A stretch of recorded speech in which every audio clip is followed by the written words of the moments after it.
When my husband sued me for divorce on Doomsday, I sat very still and smiled instead of crying. Not because I was strong, but because I was empty. Sometimes when pain becomes too heavy, your body chooses silence to survive. Welcome to Auntie Rose Narrates. Before today's story of betrayal and self-discovery, please subscribe and hit like to help these stories be heard. Drop your city or country in the comments. It always warms my heart. Now let's begin. The courtroom smelled like old wood and cold air. I remember the sound of shoes against the floor, the shuffle of papers, and the quiet breathing of strangers who knew nothing about my life but were about to judge it anyway. My hands rested in my lap, fingers pressed together, as if I was holding myself in place. Across the room sat my husband, Tane Carter. His face was calm, almost relaxed. He did not look at me. He spoke through his lawyer, but every word felt like it came straight from him. He said I failed as a wife. He said I failed as a mother. He said our daughter would be better without me. Then he asked for everything: the house, the money, and full custody of our 7-year-old daughter, Zariah. I felt my heart tighten, but I did not speak. I looked back at my little girl sitting behind me on the bench. Her legs were too short to touch the floor. She was holding her tablet close to her chest, like it was something important. I assumed she was just trying to stay busy. I did not know she was carrying a secret. The judge asked if there was anything else to say.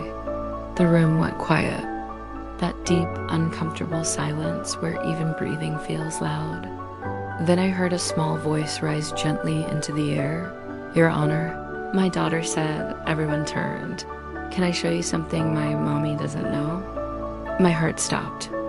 I wanted to reach for her, to protect her, to pull her back into my arms.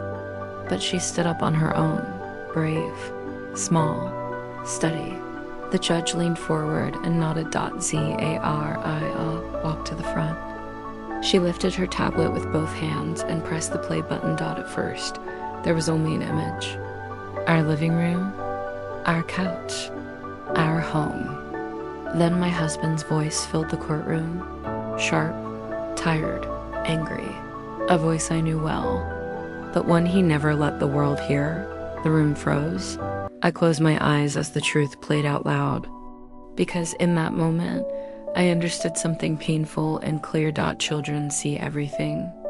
Even when we think they are asleep, that video did not start our story. It only revealed it. Before the courtroom, before the divorce papers, before my daughter held up a tablet and changed everything. There was a life that looked normal from the outside. My name is Naomi Carter, and for a long time, I believed I was living the life I prayed for. I grew up in a small town in Georgia, in a house that always smelled like warm food and laundry soap. My mother believed in order. My father believed in silence. They loved us, but love in our house was quiet. It was shown through working hard, paying bills, and making sure everyone had what they needed. Hugs were rare. Words like "I'm proud of you" were even rarer. I learned early how to take care of myself, how to stay calm, how to carry feelings without letting them spill. That lesson followed me into adulthood. I met Tane when I was 24 at a community event downtown. He was tall, soft-spoken, and polite in a way that felt steady. He asked questions and actually waited for answers. When he smiled, it was slow, like he was thinking about it first. He made me feel safe. We started talking, then meeting for coffee, then sharing long walks where the world felt quiet around us. He told me he wanted a family. I told him I wanted peace. We both believed we could give each other those things. When he proposed, it wasn't dramatic. No crowd, no loud music. Just the two of us sitting on the hood of his car, watching the sun go down. He said, "I don't promise perfect. I promise steady." At the time, that felt like enough. We married in a small church. White walls, soft music. My mother cried. His mother smiled proudly.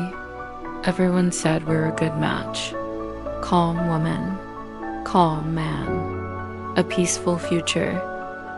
The first year was gentle, not exciting but safe.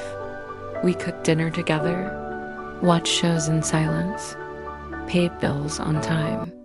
We were learning each other slowly. Then I became pregnant. Pregnancy changed me in ways I did not expect. My body grew tired. My emotions grew loud inside my chest. Tmain became quieter. He worked more hours. He said it was for us. I believed him. When Zariah was born, the world shifted. She was small and warm and perfect. Her skin was smooth like fresh petals. When she cried, something deep inside me answered. I felt connected to her in a way I never felt connected to anyone before. Tane held her carefully, like he was afraid to break her. He smiled, but his eyes looked tired. He kissed my forehead and said, "You did good." I stayed home with Zariah. We decided together. Childcare was expensive, and I wanted to be there for her first steps, her first words, her small discoveries. I told myself this was a gift, not a sacrifice. Days became routines. Feeding, cleaning, rocking, waiting. The house grew quiet during the day. I talked to Zariah constantly, telling her stories, pointing out birds, singing softly while folding clothes. At night, I waited for Tmain. Sometimes he came home late, sometimes later than late. He would say he was tired. I would say, okay. Little conversations began to disappear. I stopped telling him when I felt lonely. He stopped asking how my day was. There were no fights. That was the strange part. No shouting, no slammed doors, just distance. Like two people standing in the same room, slowly turning their backs to each other without noticing. As Zariah grew, I noticed she watched us closely. Children do that. They read the air. She would look from me to her father when he came home, waiting to see if the room would feel warm or cold. Sometimes he played with her. Other times he sat on his phone, lost somewhere far away. I made excuses for him. Work is hard. Men carry pressure differently. He loves us in his own way. That is what I told myself. Money became another quiet weight. Tmain controlled most of it, not in an obvious way. He just handled the accounts, paid the bills, made decisions. I trusted him. That is what marriage is, I thought. When I mentioned wanting to go back to work part-time, he hesitated. Said daycare wasn't worth it. Said Zariah needed me home. Said we were fine. So I stayed. Years passed like that. Calm on the surface, heavy underneath. I noticed small changes. His patience grew thinner. His words grew sharper. Not cruel, just cutting enough to make me doubt myself. You're too sensitive. You worry too much. You don't understand how hard I work. I listened. I adjusted. I tried harder. There were moments when I thought something was wrong with me. Why couldn't I make him happy? Why did peace feel so fragile? Zariah started school. I packed her lunches carefully, little notes tucked inside. I volunteered when I could. Other mothers asked what I did for work. I smiled and said, I stay home. Some nodded kindly. Some looked away. At home, silence grew louder. Tane stopped sitting at the table with us. He ate quickly, left early, came home late. Sometimes I would wake up and find him asleep on the couch, the television still on. I asked him once gently, "Are you happy?" He shrugged and said, "I'm tired." That answer followed me for months. One evening, after Zariah was asleep, I tried again. I told him I felt invisible, that I missed him, that I wanted us to feel like a family again. He sighed, looked at me like I was another problem to solve. "You make everything emotional," he said. "Why can't you just be grateful?" That word stayed with me, grateful. I thought about everything I had given up. My job, my independence, my voice. I wondered when gratitude became silence. After that night, I stopped bringing things up. I focused on Zariah, on keeping the house calm, on making sure there were no storms for her to feel, but children feel storms even when skies look clear. Zariah became quieter. She asked fewer questions. She hugged me tighter. Sometimes she would crawl into bed with me after a bad day and say, "Mommy, are you sad?" I would smile and say, "No, baby, I'm okay." I didn't realize she was watching, listening, learning. The night everything changed for her came, quietly. Tmaine thought she was asleep. I was in the kitchen. He was tired, frustrated, talking louder than usual, saying things about how I did nothing all day, about how he carried everything, about how I would be lost without him. Zariah was behind the door, holding her tablet, recording. I did not know any of this then. I only knew that the house no longer felt like home. Weeks later, he asked for a divorce. Not with anger, with paperwork. He said it was best. He said he needed peace. He said Zariah would understand one day. I packed quietly. He filed quickly, and then came the courtroom, and the tablet. And the truth that had been growing silently inside my child. Looking back now, I can see the cracks long before the wall fell. At the time, they felt like small things. Little moments that did not seem worth arguing over. Quiet disappointments I told myself to ignore. I believed love meant enduring, not questioning. After Zariah started school, my days felt longer. The house stayed quiet for hours, and I learned how loud silence could be. I cleaned rooms that were already clean. I cooked meals even when I was not hungry. I waited for sounds that told me I still mattered. Tmaine's schedule grew heavier. Or maybe his distance did. He spoke more about work and less about us. When he talked, it was often with frustration. When he stayed quiet, it felt like punishment. Sometimes at dinner, I would ask simple things. "How was your day?" He would nod. "Fine," I would try again. "Anything new?" He would sigh. "Same old." The conversation would end there. I learned not to push. Pushing made him pull away faster. Zariah noticed. She always noticed. She would look at him, waiting for a smile. Sometimes he gave her one. Other times he stayed focused on his phone. When that happened, she leaned closer to me. Her small hand would find mine under the table, and she would squeeze gently, as if reminding me she was still there. I told myself children adapt. I told myself families go through phases. I told myself things would settle down once work slowed, but work never slowed. Money became a quiet weapon, though I did not see it that way at first. When I needed something for the house, I asked. When Zariah needed school supplies, I asked. When I mentioned taking a class or updating my resume, Tmaine frowned. "Why?" He asked once. "We're fine." The way he said we felt like it meant him, I began to feel small asking for things. I measured my words carefully, afraid of sounding ungrateful. I had no paycheck, no account in my name. Somewhere along the way, partnership turned into permission. One afternoon, I found a job posting at the library, part-time, quiet work. Close to home, I felt hopeful for the first time in months. When I told Tmaine, he laughed softly. "You don't need that," he said.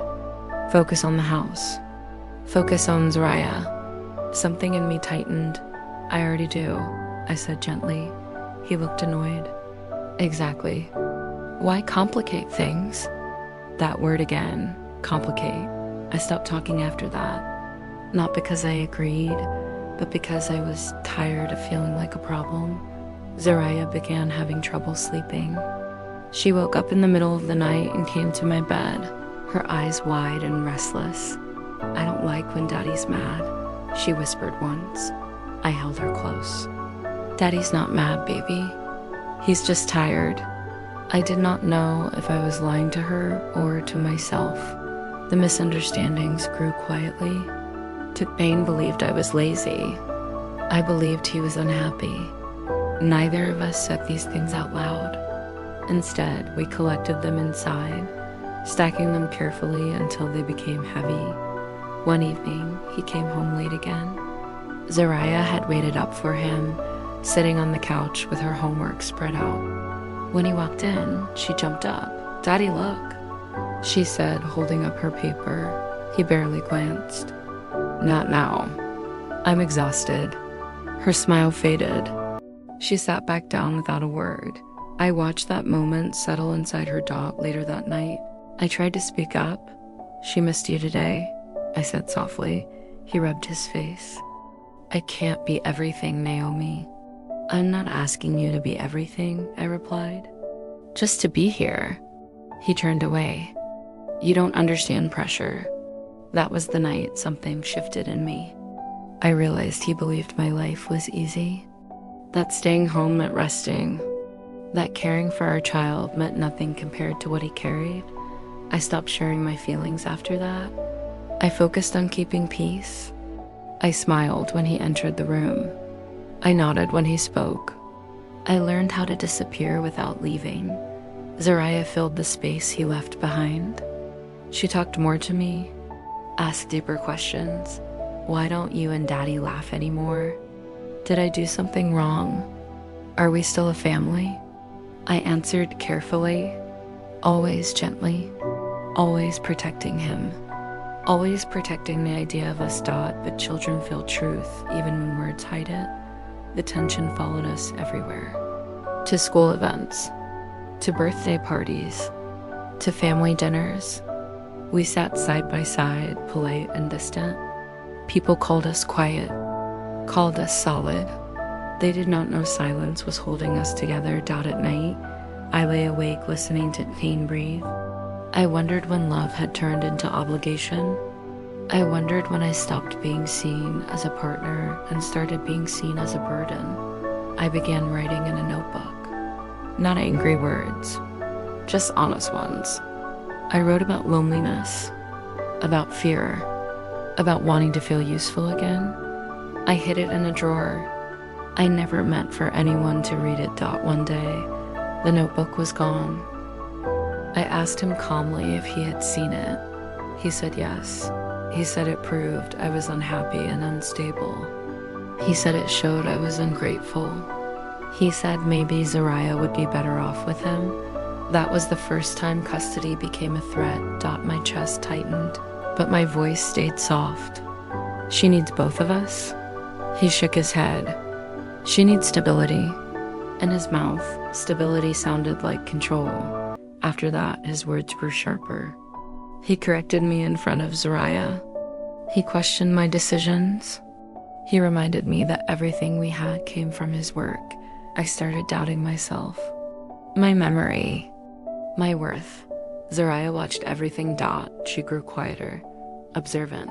She stayed close when voices changed tone. She learned when to leave the room. She learned when to stay still. I did not know she was listening behind doors. I did not know she was recording moments she did not understand yet. I did not know she was protecting me in her own small way. The divorce papers arrived without warning. No discussion, no counseling, just an envelope on the table. Tane said it was time. He said he was done trying. He said he wanted peace. I signed nothing. Weeks later, the custody papers came. That was when fear entered my body fully. Not fear of losing him, but fear of losing her. I realized then how fragile my position was. No job, no savings, no voice that carried weight. And still, I stayed calm. I cooked dinner. I packed lunches. I smiled for Zariah. She looked at me one night and said, "Mommy, I know a secret." I smiled and asked, "What secret, baby?" She shook her head. "I can't tell yet." I thought she meant a surprise. I did not know she meant the truth. By the time we walked into that courtroom, the conflict had already grown roots. Quiet ones, deep ones, roots fed by silence, misunderstanding, and years of not being heard. And when my daughter pressed play on that tablet, those roots finally broke through the ground. The courtroom felt smaller. Once my daughter stepped forward, I do not know if it was the walls closing in or my heart pulling tight in my chest, but suddenly the air felt heavy. Every breath felt measured, like the room itself was holding still. Waiting, Zariah stood there, 7 years old, holding her tablet with both hands. It looked too big for her. Her fingers wrapped tightly around the edges, her knuckles pale. She was not smiling now. Her face was calm, but serious in a way no child should have to be. The judge leaned forward slightly. His voice was gentle when he spoke to her. "It's okay," he said. "You can show us." She nodded. I wanted to call her name. I wanted to stand up and pull her back to me. I wanted to protect her from whatever this moment was about to become. But I stayed seated. Something told me this was not my moment to lead. Zariah pressed the play button. At first, there was only silence. The kind that stretches out and makes you aware of every small sound. A cough from the back of the room. The scrape of a chair. The faint hum of the lights above us. Then the image appeared. Our living room. I recognized it instantly. The couch with the faded corner cushion. The coffee table with the small scratch from when Zariah dropped a toy years ago. The lamp near the window that never worked properly. The room looked ordinary. Peaceful even. Then a voice filled the courtroom, Trmaine's voice. Not the calm, measured one he used at work. Not the polite one he used with strangers. This was the voice I heard late at night. The voice he thought no one else heard. "Do you know how hard I work?" he said in the video. "Do you have any idea how tired I am?" I felt my stomach drop. The judge's face changed slightly. Not judgment yet, just attention. On the screen, I was standing near the kitchen doorway. My back was to the camera. I remembered that night. I remembered feeling small. I remembered choosing my words carefully. "I'm just asking for help," I said on the video. My voice sounded softer than I remembered, almost fragile. Trmaine laughed. A short, sharp sound. "Help?" he said. "You stay home all day. What do you need help with?" A quiet murmur moved through the courtroom. I closed my eyes for a moment, then opened them again.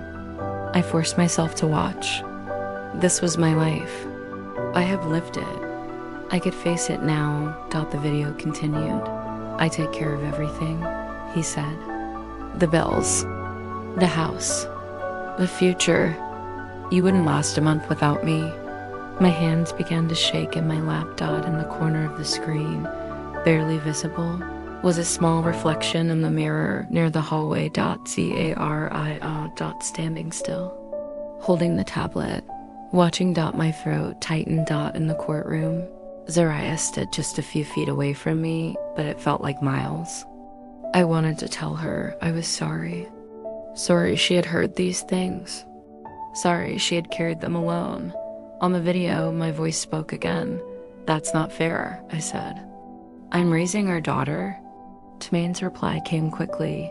"You're filling her head with weakness," he said. "She needs to learn strength, not excuses." The room went very quiet. I heard someone breathe in sharply. I did not turn to see who. The judge's pen stopped moving. The video did not show yelling. There was no shouting, no broken things, no dramatic anger. That was the hardest part. It was calm. Controlled. And cruel in its quiet certainty. On the screen, Trmaine continued. "If we ever split," he said, "I'll make sure she stays with me. You wouldn't know how to raise her on your own." I felt like the floor dropped away beneath me. That was the moment. The moment I realized this was never just about frustration.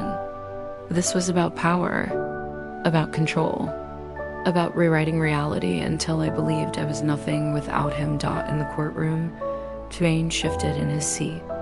He leaned toward his lawyer, whispering urgently. His calm expression cracked for the first time. The video kept playing. "I'm doing what's best," he said. "You just don't see it." On the screen, I said nothing. I stood still, silent. That silence was the loudest sound in the room. The video ended. Zariah lowered the tablet. No one spoke. The judge leaned back slowly. He removed his glasses and set them down carefully, like he needed a moment to place his thoughts somewhere safe. Tain's lawyer cleared his throat. "Your Honor." The judge raised a hand. "Not yet," he said. He looked at my daughter. "Did you record this yourself?" He asked gently. Zariah nodded. "Why?" He asked out. She hesitated, then spoke softly. "Because Mommy cries when she thinks I'm asleep," she said. "And Daddy says she lies."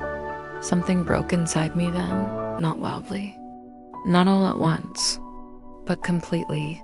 Tears filled my eyes, but I did not wipe them away. I let them fall. I had spent too long hiding pain to protect someone who never protected me.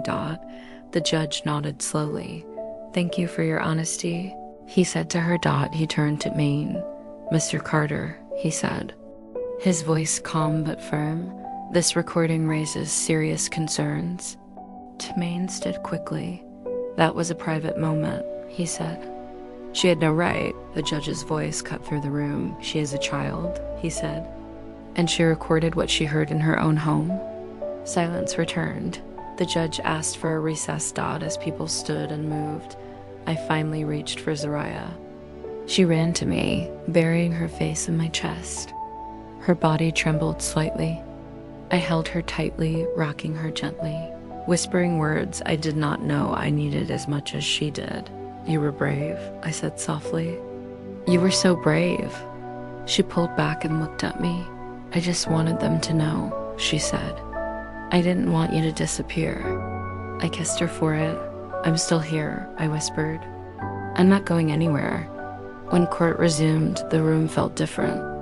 Heavier but clearer. Like a fog had lifted and left behind something painful but true. The judge asked me to speak. My legs felt weak as I stood. My voice shook at first, then steadied. "I never wanted to take her from her father," I said. "I just wanted to raise her together. I wanted peace. I wanted respect." I looked at Maine. "I stayed quiet for too long," I said, and my silence became permission. He looked away. The judge listened carefully. That day did not end everything, but it changed the direction of our lives. For the first time, my truth was not just something I carried alone. It was heard. After the judge called for a recess that day, time seemed to slow down.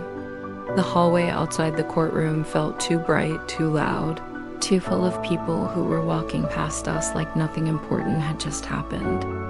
I sat on a hard wooden bench with Zariah in my lap, holding her the way I used to when she was a baby. Her head rested against my chest, and her breathing slowly began to calm. I did not speak much. I did not need to. My body felt tired in a deep way, like something heavy had finally been set down after years of being carried. For the first time in a long while, I was not explaining myself. I was not defending my choices. I was simply there, present and seen. When court resumed, the judge spoke carefully. His words were calm, measured, and thoughtful. He talked about the importance of emotional safety. He talked about stability not just being a roof or money, but kindness, patience, and respect. I listened quietly, my hand resting on Zariah's back, feeling each small rise and fall. The judge did not make every decision that day, but he did make one thing clear. The video had changed the direction of the case. Custody would not be decided by income alone. It would be decided by care, presence, and truth. Hearing that felt like air returning to my lungs. Twain did not look at me as we left the courtroom. His shoulders were stiff, his face closed. I felt no victory in that moment, only sadness. Not for what I lost, but for what we never became. I once loved him deeply. That love did not vanish in court. It simply found its ending. The weeks that followed were quiet and strange. We lived separately while the court process continued. Zariah and I moved into a small apartment. It was not fancy. The walls were plain, the room smaller than what she was used to, but it felt peaceful, safe, ours. The first night there, we ate dinner on the floor because the table had not arrived yet. Zariah laughed as she spilled a little juice and rushed to clean it up. Her laughter filled the room in a way our old house had not known in a long time. I realized then how much sound had been missing. Healing did not come all at once. It came slowly in quiet moments, in mornings when I packed her lunch without rushing, in evenings when we talked about her day without fear of someone interrupting, and nights when I slept deeply without waiting for footsteps or tension. I found a job at the local library, just part-time, shelving books, helping people find stories. It felt right. I earned my own money again. Small checks, but they were mine. Each one reminded me that I had value beyond what someone else decided. Zariah began to change too. She smiled more easily. She asked questions again. She slept through the night. Sometimes she still asked about her father, and I answered honestly, without bitterness. I told her he loved her in his own way. I told her families can change shape and still be real. Therapy became part of our routine. Not because something was broken, but because something needed care. I learned words for feelings I had buried for years. I learned that silence is not always strength. I learned that asking for help does not mean failure. One afternoon, months later, the custody decision came. The judge awarded shared custody, but with clear boundaries and conditions. Emotional safety was named clearly. Respect was not optional. I felt relief, not because I won, but because Zariah was protected. Tyne and I spoke little after that. When we did, it was brief and calm. We learned how to exist separately without reopening old wounds. Forgiveness did not mean forgetting. It meant letting go of the need to be understood by someone who never tried to understand. There were days I felt grief, not for the marriage itself, but for the woman I used to be, the one who believed endurance was love. I mourned her gently, then thanked her for surviving long enough to bring me here. Zariah once asked me, "Mommy, were you scared that day in court?" I thought for a moment before answering.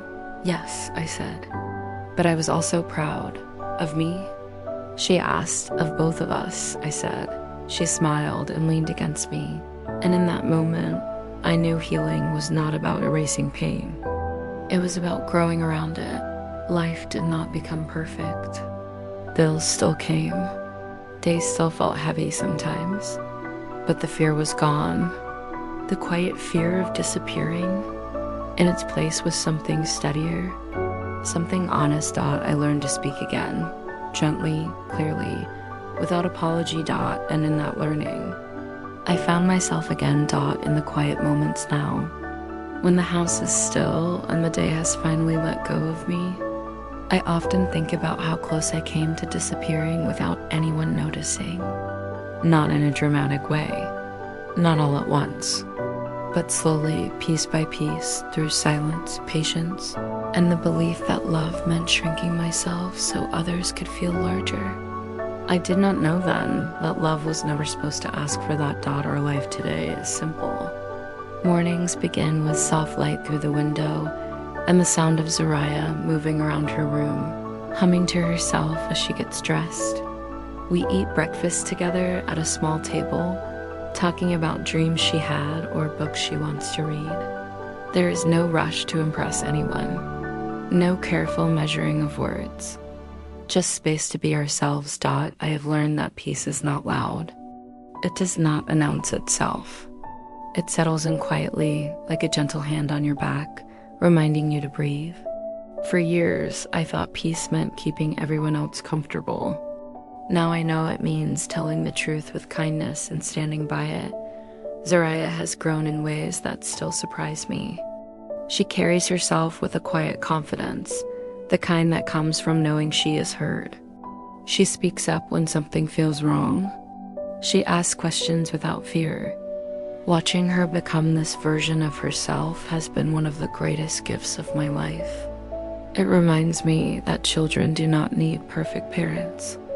They need present ones, honest ones, brave ones. Sometimes she asks about the past, about the house we lived in before, about the days when things felt heavy. I do not hide the truth from her, but I also do not let it define us. I tell her that people do the best they can with what they know at the time. I tell her that learning can come late, but it still matters. I tell her that love should never make you feel small. As for me, I'm still learning. Healing is not a straight line. There are days when old doubts try to return, whispering that I should have tried harder, stayed quieter, endured more. When that happens, I sit with those thoughts gently and let them pass. I remind myself that staying would have taught my daughter the wrong lesson. I remind myself that leaving taught us both how to choose ourselves without anger. I have learned to forgive without reopening doors that need to stay closed. Forgiveness for me became an act of self-care. It meant releasing the weight of resentment so it would not follow me into the future. It did not mean excusing harm. It meant choosing not to carry it anymore. Work at the library continues to ground me. Every day, I help people find stories, and in doing so, I am reminded of how powerful truth can be when it is finally spoken. Stories have a way of reaching places advice never can. They sit with us.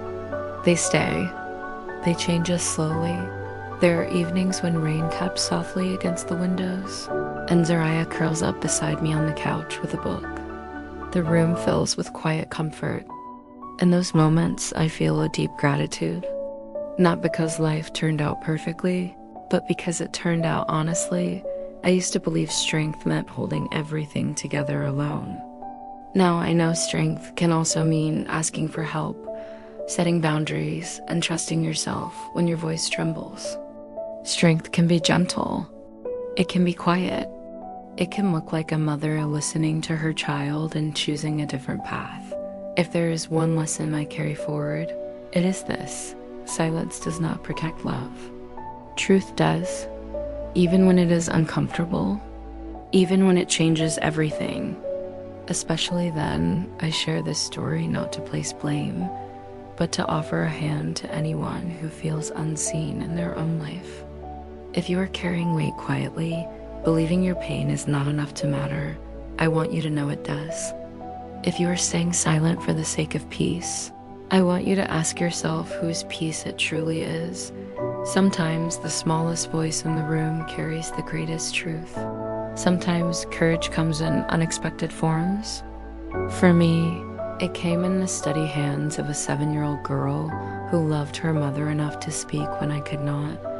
Our lives are not defined by the moments that break us, but by the choices we make after. I chose honesty. One chose healing.